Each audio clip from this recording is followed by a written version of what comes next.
Iniciando video en vivo, ok. Compañeras y compañeros, buenas noches. Ojalá y nos pudieran mandar un comentario para saber que nos están escuchando, para saber que hay alguien del otro lado ahí. De este lado estamos Gabriela Bautista y yo, Pedro Miguel. Bueno, Araceli, ¿me escuchas? Lulú Luna, ¿se escucha bien? Hola, ¿qué tal? Ok, Andrés, ¿cómo estás? María Torres, ¿cómo te va? Bueno, miren, está por darse una discusión, que ojalá sea un gran debate nacional, sobre aspectos clave de la estrategia de paz y seguridad, que ya ha sido aprobada por el Congreso, ¿no? Sí. Que ya está en manos del Legislativo, que la elaboró el gobierno de la cuarta T desde octubre, noviembre, Gaby. Sí, ya tiene del año unos pasado, meses. ¿no? Y dos aspectos que han sido muy polémicos de esta propuesta son la despenalización total de las drogas y pues un proceso de paz con todo lo que esto implica, que incluya a organizaciones delictivas, ¿no? Claro. Aquí estamos pues, Gabriela Bautista, Pedro Miguel. Si oyen maullar a Tomás, es que está haciendo quién sabe qué hay atrás. Gaby, ¿tiene sentido?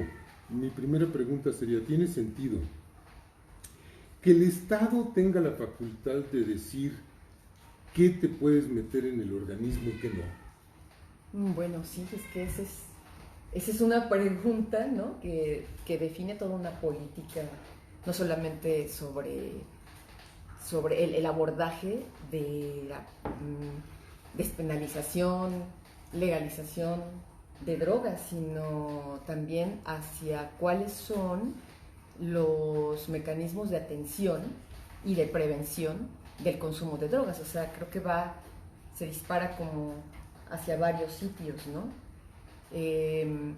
Yo creo que pensar, ya el hecho de que se piense, ¿no? Si eso es posible, a mí ya me parece que, por principio de cuentas, eso ya es un gran avance, porque pareciera que lo prohibido tiene que seguir siendo prohibido, ¿no? Y que tendríamos que revisar entonces cuáles son los argumentos y cuál es el origen de la prohibición, y además también ver cuáles son las consecuencias que tiene y finalmente los resultados que se han presentado hasta el momento.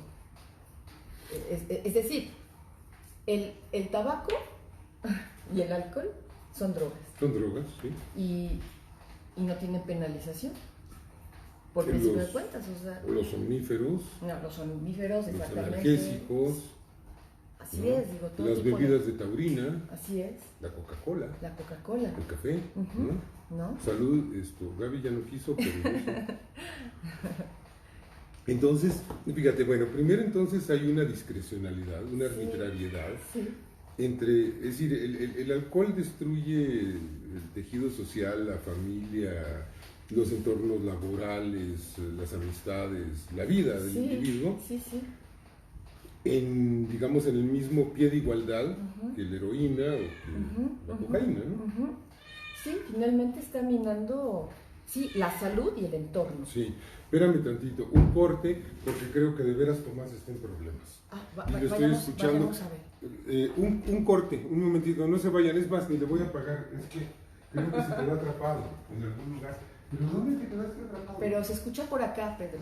¿Por dónde? Por aquel lado. Hoy. Por acá. Ahí está. Tomás.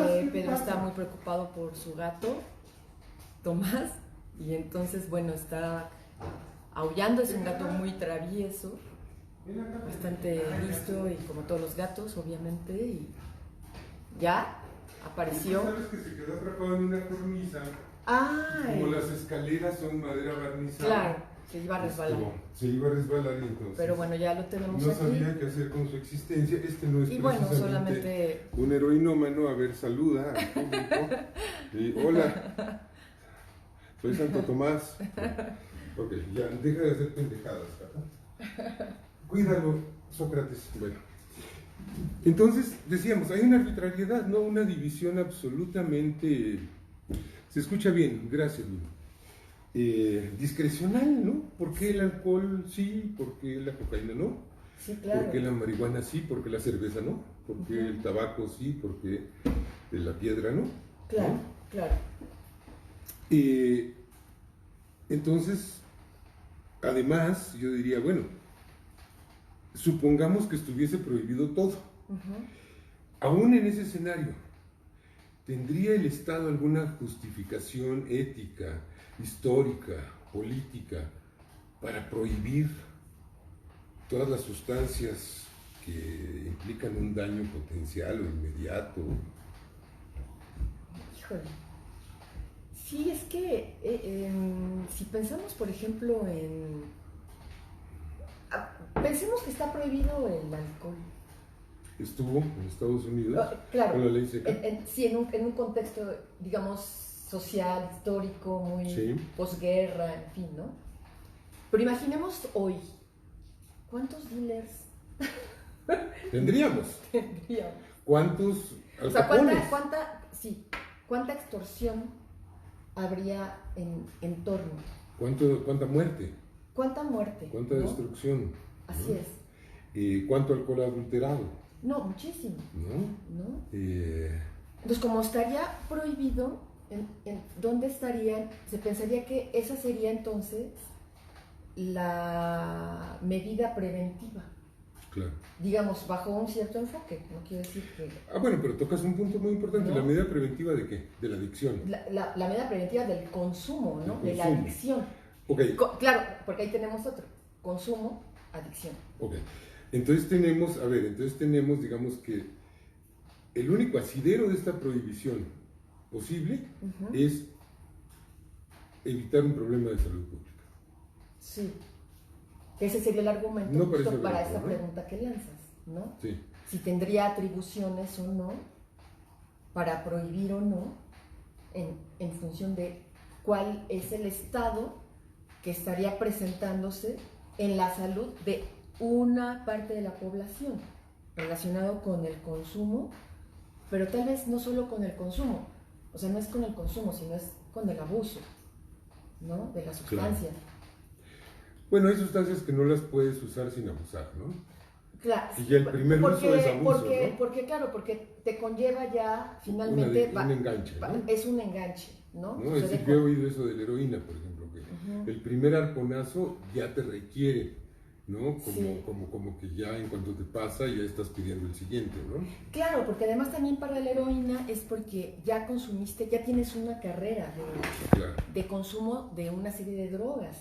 A veces dice que llegues así como solito a la heroína, o sea, porque ya transitaste por una ruta de consumos. Hiciste tu currículum. ¿No? Y si en ese trayecto no te encontraste con una política de atención en términos bueno, no solo de salud, de educación, etcétera, ¿no? Pues es difícil que salgas, estás finalmente entrampado en eso, ¿no? Enganchado. Sí, muy enganchado, ¿no? Muy enganchado. Entonces, se tiene que pensar desde muchos puntos de vista. Sí. Ahora, yo creo que ahí podemos pensar en, si lo queremos abstraer de una manera muy esquemática, pensar, por un lado, lo que es el narcotráfico, aunque ese es un problema muy, muy amplio, ¿no? Pensemos en lo que es el operador del narco, que es el dealer, ¿no? Por un lado. Y por otro lado, pensar en dónde está la sensibilización y como, digamos, este trabajo de informar qué pasa con el consumo de cada sustancia. Porque entonces ahí sí estarías fortaleciendo una parte estarías cubriendo esta necesidad informativa para que tú decidas entonces qué haces, claro, ¿no? Claro. O sea, de informar, digamos, si tú no prohíbes, pero informas. Y entonces dices, bueno, simplemente qué pasa en el cerebro de personas de tal edad si consumen estas drogas. Pero ya el hecho de que no estén prohibidas te da un margen, digamos, de que no es coercitivo, de cierta libertad. Porque bueno, también hay mucha gente que está en entornos de consumo de alcohol y no se engancha. Claro. Entonces, bueno, ¿ahí qué pasa? O de marihuana. O de marihuana y no se engancha, ¿no? La probó en algún momento y no se enganchó.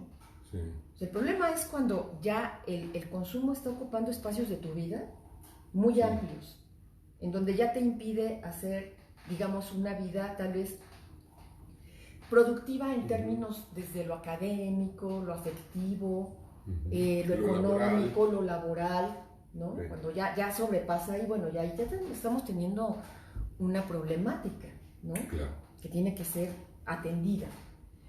En tanto eso no, ese es un escenario, y también está el escenario de la gente que no ha transitado por ahí.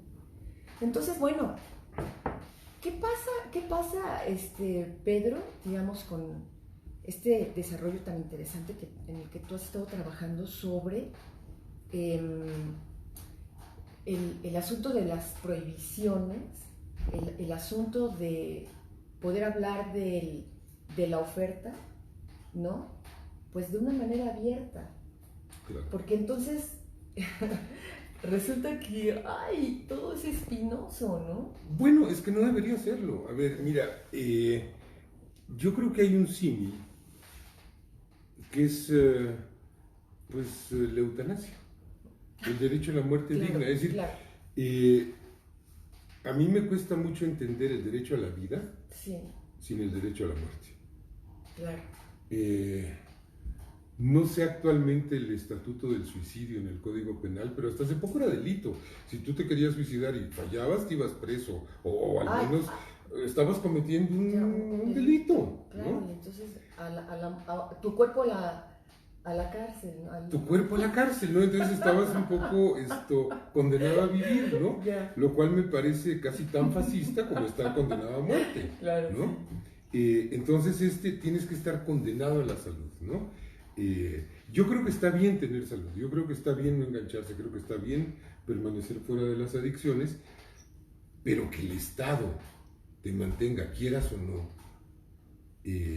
me parece muy totalitario, claro, ¿no? Muy totalitario.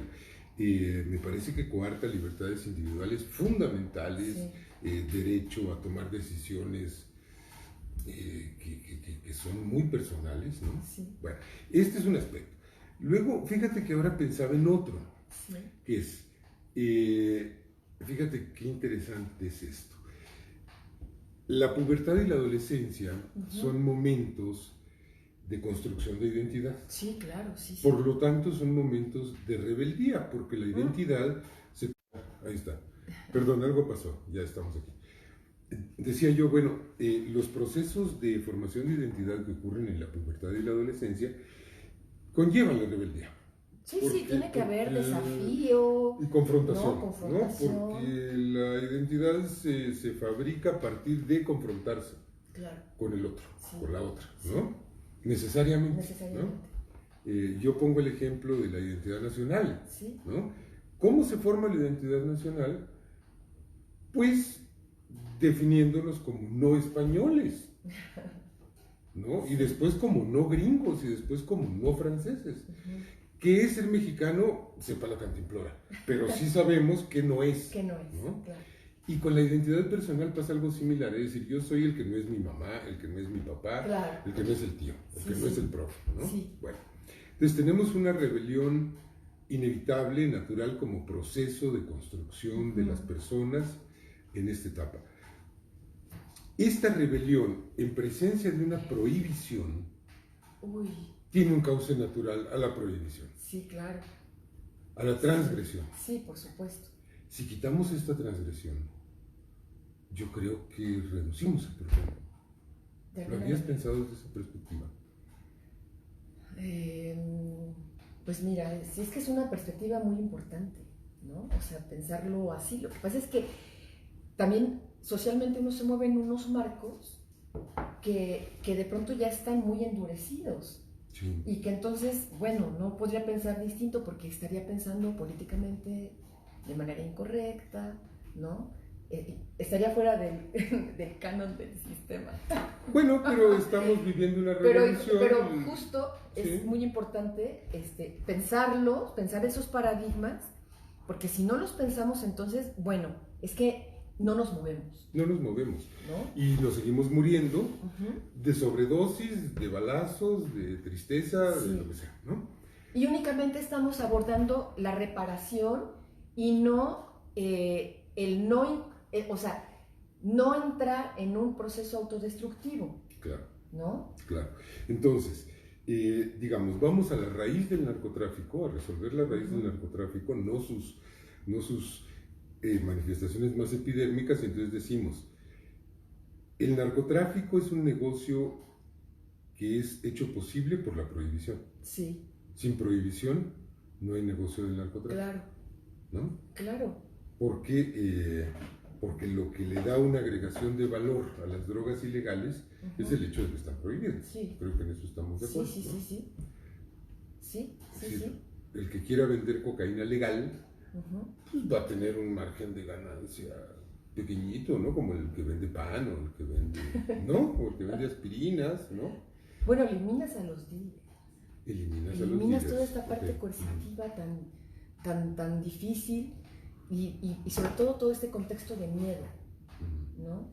Que hay, o sea, de amenaza, de coerción, de incluso generar núcleos sociales en donde ese es el modus vivendi, y que se da de una manera muy cerrada y que también es contaminante socialmente, que es difícil, porque ¿cómo entras ahí?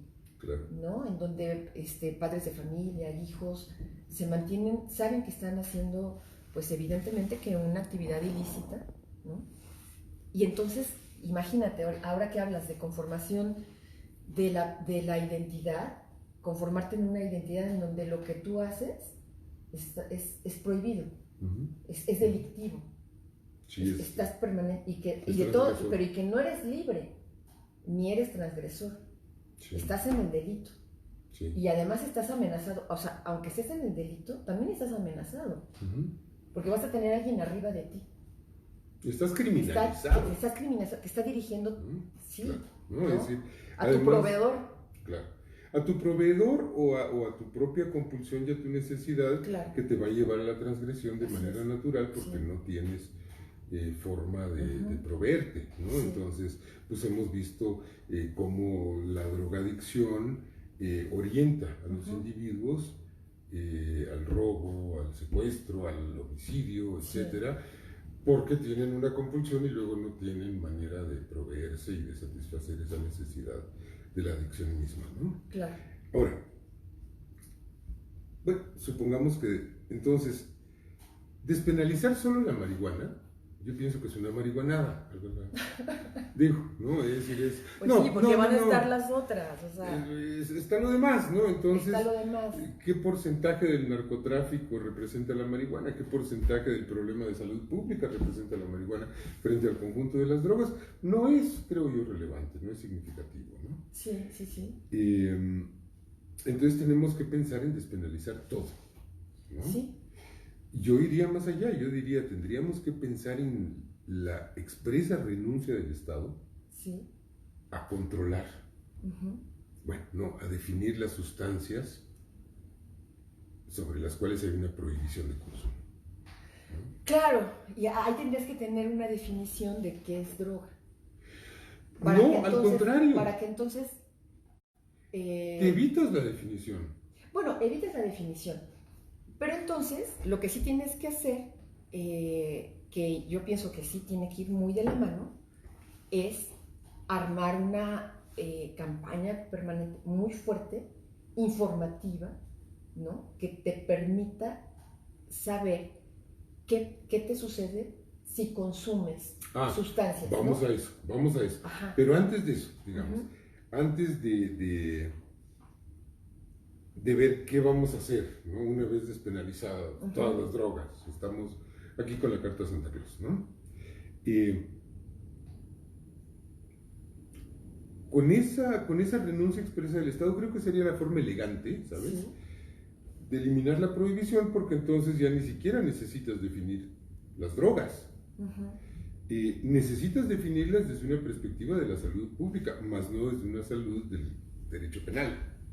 Sí, claro, son dos ámbitos. ¿No? Son dos ámbitos. Entonces, en el ámbito del derecho penal, dices, el Estado no se va a meter en esto como algo tan elegante como la separación entre la Iglesia y el Estado en la Constitución gringa, que es un artículo precioso, dice, el Congreso de Estados Unidos no va a legislar en materia religiosa, punto.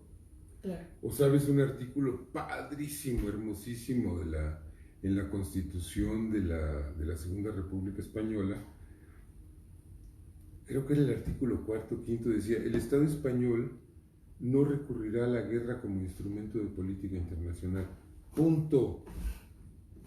Yo creo que tiene que ser algo así de obvio y simple, de modo que no digas, bueno, esto se despenalizan estas, no, sí. No hay por qué. Ahora, desde el punto de vista de la salud pública entramos en un terreno más complicado, porque entramos no solo al terreno de los psicotrópicos, de las sustancias que alteran la conducta o las percepciones, sino al terreno de las sustancias dañinas.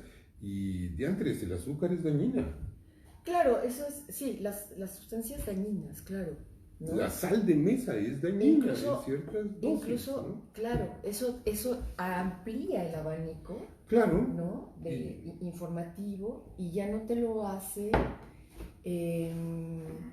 digamos, ya le quitas un elemento estigmatizante.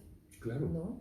Claro. Entonces, digamos que eso sí sería el planteamiento de un paradigma, prácticamente. De un nuevo paradigma. De un nuevo paradigma. Que creo que es lo que estamos buscando. Creo que sí. Y en ese sentido, que, o sea, ya es... Yo creo que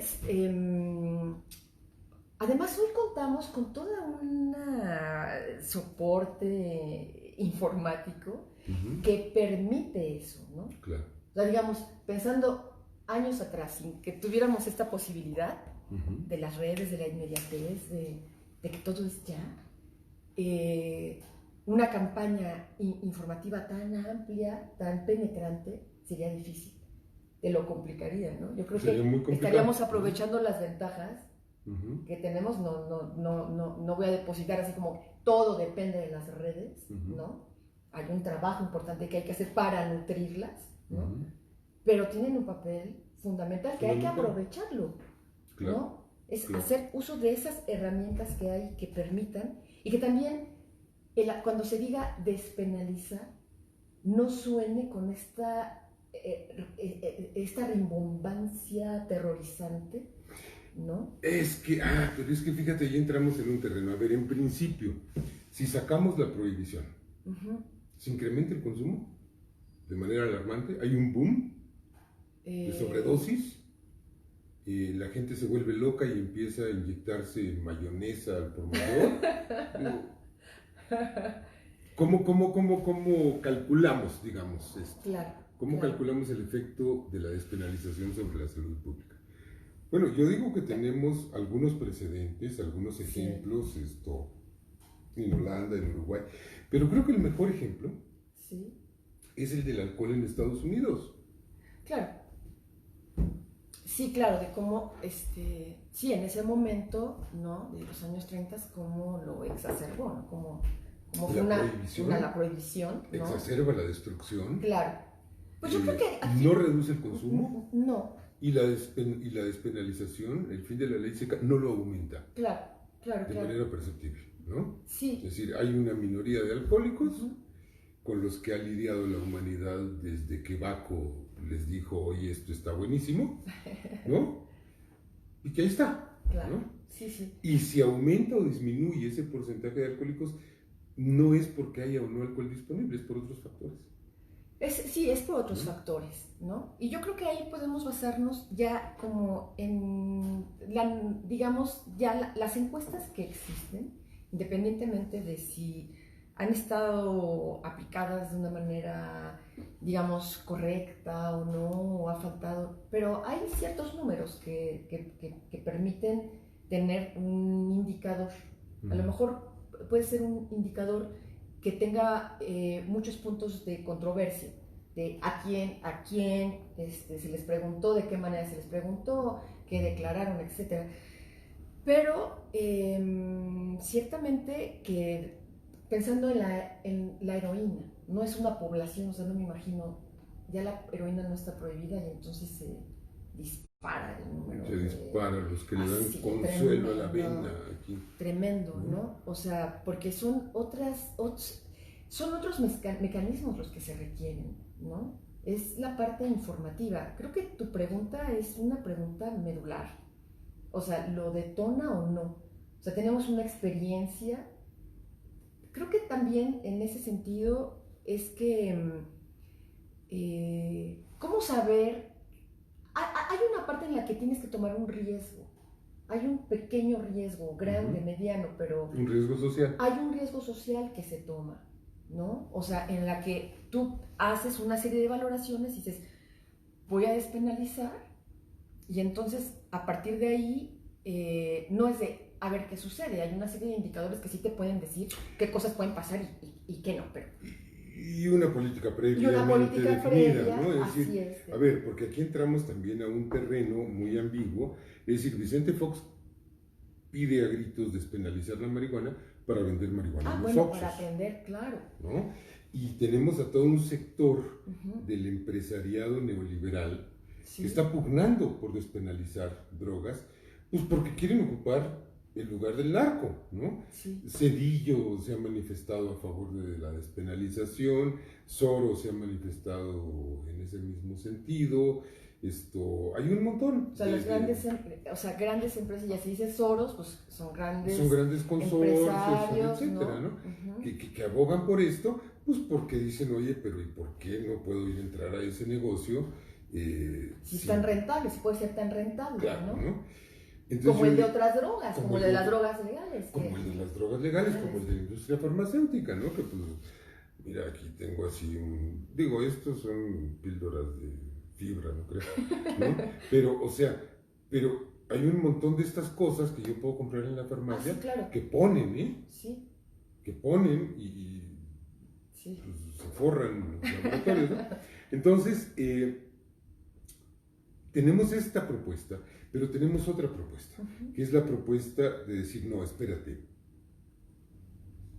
algo tan destructivo como una serie de sustancias no debe ser objeto de lucro. Nadie debe hacerse rico con esto. Ya, claro. Entonces, vamos a producir heroína. Así de fuerte, ¿no? Ya no digamos marihuana, cocaína, etcétera, ¿no? Pero la va a distribuir el Estado en centros y le va a condicionar a los drogadictos no que lleven dinero, sino que lleven un control de sí mismos y un seguimiento. Y habrá una presión para que se sometan a tratamientos de desintoxicación y de desenganche, ¿no? Claro, que esa es la reducción del daño. Políticas de reducción del daño, no políticas prohibitivas. Exactamente. Sino políticas de reducción del daño, políticas informativas, preventivas, pero fuertes. Claro. No que te digan no consumas. O sea, no que te digan no. O sea, las drogas te matan. Pues, digo, o sea, eso... Como si no lo supiera. Exactamente, ¿no? Di no a las drogas. ¿Eso qué? Di no a las drogas. O sea, tienes que hacer una campaña de digas, a ver, mira, estas sustancias que están disponibles, que te las puedes encontrar en todas partes, ¿no? Que puedes acceder a ellas. Si consumes estas cantidades, si consumes de estas formas, te puede suceder esto. Y ahí sí hay un trabajo de evidencia científica, ¿no? De información, donde las neurociencias han trabajado de una manera muy fuerte, en donde, digamos, hay especialistas que sí pueden dar dato duro, ¿no? Sobre qué está pasando en estructuras en las que no vas a entrar en complejidades de explicarle a la población mira, un neurotransmisor se engancha con el sistema GABA, no te lo va a entender. Simplemente es, en el cerebro ocurren cosas que te enganchan, ¿no? Si lo consumes a estas edades en las que estás formándote, en las que el cerebro está conformándose. Y entonces eso te puede causar estos efectos. Entonces tú sensibilizas a la población en general, a la población de adultos, que sepa qué le puede pasar a sus jóvenes, a los propios jóvenes, y dejas un margen importante de toma de decisión. Claro. Ok, entonces, este es el panorama, pues, de una despenalización regulada, ¿no? Regulada, claro. Por ¿no? eso, ¿no? Una regulación en el consumo. Perdón, donde estás tomando todos los hilos posibles, ¿no? De esta, no quiero decir, ¿qué estará bien? Decir, esta problemática, este contexto, esta situación, ¿no? Tomas todos los hilos, ya los tienes aquí. Y entonces, ahora sí, porque estás ya consciente como Estado, ¿no? Como regulador de en dónde están los puntos sensibles. Claro. Bueno, nos quedan varios asuntos pendientes que a lo mejor ya es muy tedioso hablar de ellos aquí. A lo mejor tendríamos, miren, a ver, hago un paréntesis para decirles que, bueno, estábamos platicando, Gabriela y yo, de este asunto, y entonces a mí se me ocurrió decir, pues platiquémoslo al aire, ¿no? Compartamos, de Pedro, socialicemos, ¿no? Pero hay muchos puntos que tocar aquí, muchos bemoles, que son, por un lado, lo que representaría esto para la delincuencia organizada como un golpe terrible, que habría que ver qué consecuencias tendría, ¿no? Sí. Creo que esta es toda una vertiente. Esa es toda una vertiente. Que habría que analizar. Y otra vertiente es que, bueno, que estamos también pisando el terreno de un gran negocio transnacional, que yo digo que se ha convertido en un sector de la economía por derecho propio. Inteligencia Militar hablaba en el sexenio afortunadamente pasado de que el narco generaba 700,000 empleos directos, ¿no? Es un chingo de gente, ¿no? Entonces tendríamos que analizar, por un lado, ok, si despenalizamos, con eso se acaba el narcotráfico, con eso se acaba la violencia, o estas corporaciones delictivas migrarían hacia otras expresiones de criminalidad. ¿Qué tendríamos que hacer para seguirle? Es pertinente emprender pláticas de paz, por un lado, y por otro lado, cómo le hincamos el diente al compañero Trump, que está ahí arriba, y que él sí tiene un problema de salud pública jodidísimo, porque hay 72,000 muertos por sobredosis de heroína al año en Estados Unidos. Sí, ahí es otro problema. Otro problema, ¿no? Otro problema social, y cómo ahí podría aplicar una despenalización, porque sabemos que aplicarla de manera unilateral, pues no solo nos coloca en una posible perspectiva de confrontación. Yo no le temo a la confrontación, yo creo que a veces vale la pena confrontarse. Claro. Calculando los riesgos, ¿no? Y los problemas que esto implica, a veces vale la pena confrontarse porque somos mucho menos débiles de lo que creemos ser, ¿no? Como país. Pero tenemos el problema. Yo lo que te propongo, y le propongo aquí a la banda, es que hagamos otro par de pláticas. Ay, sí, Pedro. ¿Te parece? Bien, me parece esto. Muy bien. Entonces, porque, bueno, esto, pues ustedes ya se quieren ir a dormir y además es aburrido estar oyendo dos cabecitas durante una hora, ¿no? Entonces, dependencia psíquica es cuando el consumo de las sustancias se integra en el hábito del individuo. Sí. Se paga un precio muy caro por la generación de empleo en el narco. Claro. No, pues cómo no. Sí, claro. No, eso nadie lo discute, mano. No estamos diciendo hay que generar empleos haciendo más narco, al contrario. Claro. ¿A qué otro mercado migrarían esos 700,000 desempleados del narco? ¿Qué otra acción ilegal cambiaría? Es justo lo que estabas planteando, ¿no? Sí, son todas estas aristas, ¿no? Todas esas aristas que hay que ir abordando. Claro. Justamente, y que tienen que ver, Pedro, ahora que tú hablabas de la confrontación. O sea, la confrontación igual. Gracias, María. Con los propios paradigmas existentes, ¿no? Claro. O sea, confrontar lo que está sucediendo actualmente, ¿no? Hoy en nuestros contextos. Esa confrontación ya de entrada es fundamental, tiene que darse. No estamos acostumbrados a eso. Así O sea, es algo que se empieza a dar, que se empieza a abrir, que empieza a ver esta posibilidad de que